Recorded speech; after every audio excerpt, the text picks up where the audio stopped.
আসামিদেরকে handcuff ছাড়া আদালতে উঠানো হলো। ইনু হাসতেছে, গোটা বাংলাদেশের গণহত্যাকারীরা হাসে। এখনো পর্যন্ত জুলাই আগস্টে রক্তের দাগ জমিন থেকে মুছে যায় না, ওরা হাসতেছে।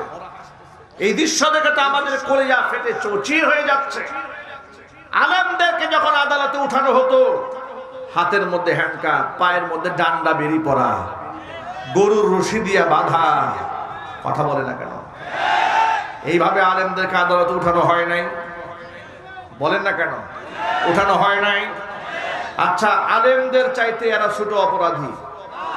আরো যদি বলেন, আলেমরা যে অপরাধ করেছিল তার থেকে এরা ছোট অপরাধ করেছে। আলেমরা কি খুন করেছিল?